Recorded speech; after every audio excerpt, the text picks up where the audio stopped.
Friends of the Cape, Cape Party supporters, and fellow humans that believe in truth, justice, and common sense. Enough is enough. The lockdown must end immediately.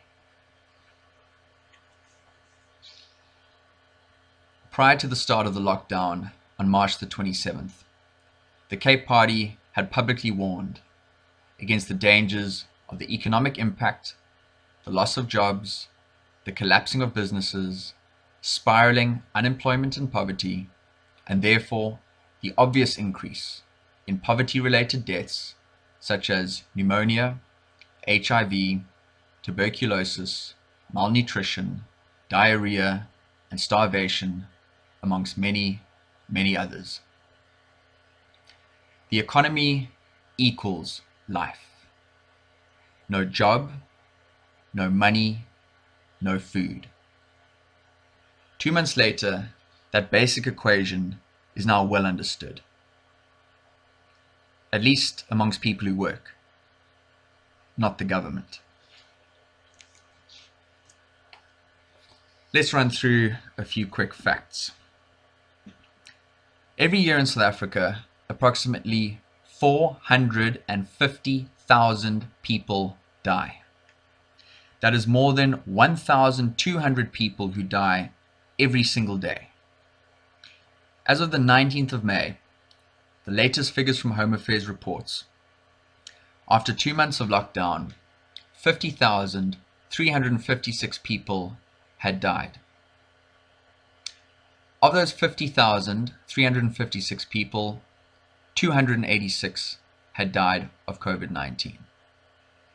The other 50,070 people had died from tuberculosis, seasonal flu, diabetes, heart attacks, cancer, pneumonia, car accidents, murder, etc. Health Minister Zweli Mkhize has announced that at the end of the year, the government is predicting a total of 40,000 deaths from COVID-19. In South Africa last year, 43,000 children under the age of 5 years old died of malnutrition. 45,000 people died of cancer. 63,000 people died of tuberculosis. 71,000 people died of AIDS-related illnesses. You know what else kills? Poverty kills.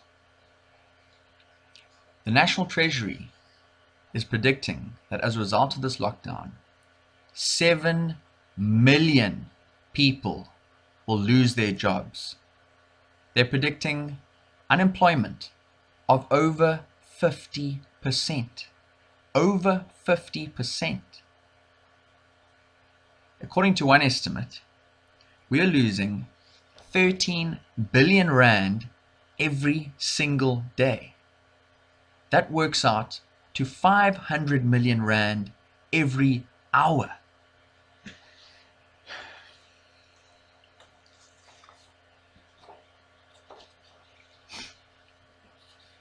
At the Cape Party, we've received absolutely hundreds of messages from Cape Party members and supporters who, to put it politely, are angry. Very, very angry. People who have worked hard their whole lives, never put a foot wrong with the law, accepted the government's pernicious rules even when it persecuted them, and have continued to pay their taxes in good faith. Many of these people have asked us why they should continue to accept this and comply any longer. It's a difficult question to answer, isn't it? Under the threat of military force, all of a sudden, pet owners, smokers, wine drinkers, joggers, surfers, roast chicken pie eaters, we all became criminals overnight. We are not led. This is enslaved.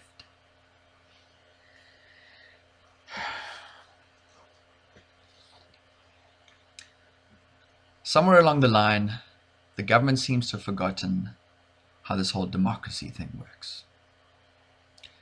Every few years, we decide who we want to handle the administrative tasks of clearing out the trash, keeping crime on the streets under control, keeping our borders secure, providing a backstop level of basic education for our children, and we pay them to provide those services. It's called service delivery. The government has no money of its own. They're broke. Every cent the government has, it takes through taxes from us, the citizens. We work, we pay them to do a job. Yet they want us to still pay them, and at the same time, they think they can tell us when we can and cannot work. That's not democracy. That's called communist fascism. Here at the Cape Party, we have an obligation to represent the best interests of our members. And as many of our members have told us that they are no longer willing to put up with the current situation, we are responding to their call to action with the first of many steps. Our first step will be a peaceful, legal protest in the form of a court case. In consultation with our legal team, they have advised on the various steps available to potentially achieving a number of court orders. Some of those court orders are to be the following. Number 1, declaring the entire lockdown unconstitutional and bringing it to an immediate end. Number 2, the government is to be held 100% responsible for every business failure, income, and job lost as a result of the direct and indirect impact of the government's imposed lockdown. Number 3, all citizens of all skin colors have been forced to stop working as a result of the government's imposed lockdown. Therefore, the courts must rule that any distribution of relief funding to individuals or businesses based on the racial profiling of those businesses or individuals is to be declared illegal and a blatant act of racism. After all, the government did tell us we're all in this together. Number 4, all new laws that have been introduced since the lockdown that infringe on basic human rights and freedoms must be reversed and repealed. And number 5, furthermore, we invite you to get involved in our court case, to provide any additional grounds of complaint, to have court orders issued against the South African government.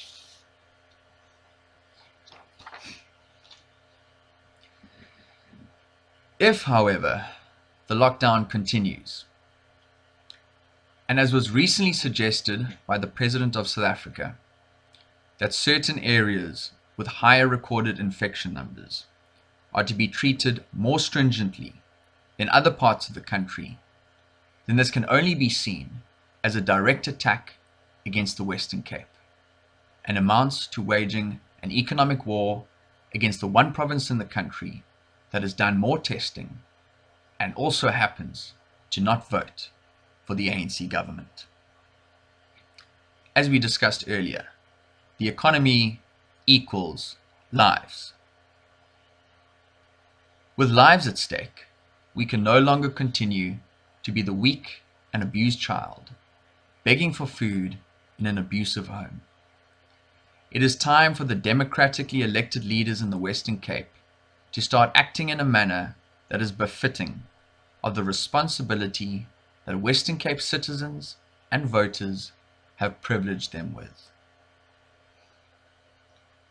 If continuing with an illogical, abusive, social, psychological, and economically destructive political weapon called the South African lockdown is going to inevitably destroy the Western Cape as we know it, then we are left no choice but to put to the test our constitutional right under Section 235 of the South African Constitution, the right to self-determination. The right to determine our own political and economic future, as is enshrined and protected in our Constitution, the United Nations, and the African Union Charters, to which South Africa is a legally bound signatory. In consultation with our legal counsel, we've been advised that the Premier of a province has the constitutional power to call a referendum within the province that they govern. The Democratic Alliance and Western Cape Premier Alan Winde have the constitutional powers right now to call for a referendum on self-determination. The Western Cape has the legal right to govern itself, free from vindictive oppression and tyranny. Will Premier Alan Winde defend the interests of the people of the Western Cape and give us the opportunity in a referendum to set us free from this insanity? If you believe, like we believe here in the Cape Party, that enough is enough, and you find good reason in the virtues and values that those before us carved out in their pursuit of human rights, truth, and justice, then join us as we unite in a common voice of peaceful resistance to reclaim our freedoms in this, our beloved home, the Cape of Good Hope. Thank you.